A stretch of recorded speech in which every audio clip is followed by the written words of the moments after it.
আপনাদের যাদের শত্রু আছে, দুশমন আছে, আপনাকে কষ্ট দেয়, আপনার ক্ষতি করার চেষ্টা করে, এমন একটি নবীজির শেখানো দোয়ার কথা বলে দিব। এই দোয়াটি যদি আপনি পাঠ করতে পারেন, নিঃসন্দেহে আপনার শত্রুর গায়ের মধ্যে আগুন ধরে যাবে, জ্বালা যন্ত্রণা শুরু হয়ে যাবে, আর শান্তিতে থাকতে পারবে না। আল্লাহর পক্ষ থেকে তার উপরে গজব নাজিল হয়ে যাবে। নবী করিম সাল্লাল্লাহু আলাইহি ওয়াসাল্লাম কঠিন শত্রুর মোকাবেলায় তিনি এই দোয়াটি পাঠ করতেন। প্রিয় ভাইরা মা বোনেরা, আমি আপনাদেরকে এই দোয়াটি বাংলা উচ্চারণ সহ স্ক্রিনের মধ্যে দিয়ে দিব। আপনারা যদি এই দোয়াটি একবার পাঠ করতে পারেন, ইনশাআল্লাহ আপনার শত্রু যত বড়ই হোক না কেন, সে ধ্বংস হয়ে যাবে, ধূলিসাৎ হয়ে যাবে, তার গায়ের মধ্যে আগুন ধরে যাবে।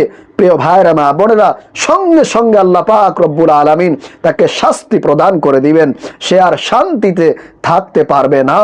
তবে হ্যাঁ, যদি সে সত্যি সত্যি আপনার উপরে জুলুম করে থাকে, অন্যায় করে থাকে, তাহলেই কেবলমাত্র আপনারা এই আমলটি করবেন, তাকে শায়েস্তা করবেন। নবী করিম সাল্লাল্লাহু আলাইহি ওয়াসাল্লাম তিনি যখন কোন জনপদকে নিয়ে কঠিন আশঙ্কা করতেন, ভয় পেতেন যে নবীর উপরে কিংবা ইসলামের উপরে কোনো আঘাত আসতে পারে, তাহলেই আল্লাহর নবী সাল্লাল্লাহু আলাইহি ওয়াসাল্লাম এই দোয়াটি পাঠ করতেন আর আল্লাহর কাছে সাহায্য চাইতেন। আল্লাহর পক্ষ থেকে সঙ্গে সঙ্গে ফেরেশতা পাঠিয়ে নবীজিকে সাহায্য করা হতো। প্রিয় ভাইরা মা বোনেরা, মানুষ মানুষের উপরে দেখা যায় অনেক সময় নির্যাতন করে, জুলুম করে। যেমন ভাই ভাইয়ের উপরে, প্রতিবেশী প্রতিবেশীর উপরে, বা একজনের টাকা পয়সা হয়েছে, সে নিজের আধিপত্য দেখানোর জন্য, সমাজের মধ্যে ক্ষমতা পাওয়ার দেখানোর জন্য সে গরিব অসহায় মানুষের উপরে জুলুম করে, নির্যাতন করে, তাদেরকে অন্যায়ভাবে আঘাত করে থাকে। বা অনেকেই আপনারা কমেন্ট করে জানান যে হুজুর, একজনকে আমি টাকা ধার দিয়েছি, কিন্তু সে এখন টাকা দিচ্ছে না, টাকা চাইতে গেলে হুমকি ধামকি দেয়, ভয় দেখায়, নানানভাবে সে আমাকে ক্ষতি করার চেষ্টা করে। তাহলে আমি আপনাকে বলবো, এই দোয়াটি আপনি পাঠ করতে পারেন। যদি আল্লাহর উপরে আপনার 100 বিশ্বাস থাকে, আস্থা থাকে, তাহলে আপনি এই আমলটি করবেন।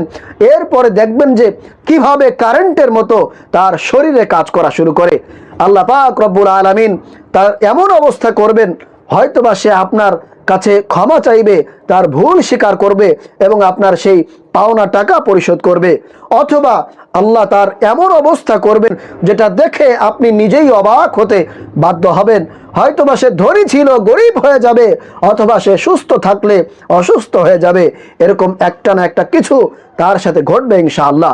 এজন্য প্রিয় ভাইরা মা বোনেরা, আমি আপনাদেরকে আবারও বলতে চাই, সে যদি কঠিন অপরাধ করে থাকে, আপনার উপরে অন্যায় করে থাকে, যদি সেটা ক্ষমার অযোগ্য হয়ে থাকে, তাহলেই কেবলমাত্র আপনারা এই আমলটি করবেন, তাকে শাস্তি দিবেন। চলুন তাহলে প্রিয় ভাইরা মা বোনেরা, আমরা এই দোয়াটি সম্পর্কে জেনে নেই।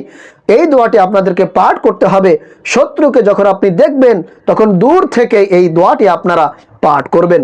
সেই দোয়াটি হলো, আল্লাহুম্মা মুনজিলাল কিতাবি সারিআল হিসাবি মাজরিয়াস সাহাবি হাজিমাল আহজাবি আহজিমহুম ওয়াজালজিলহুম।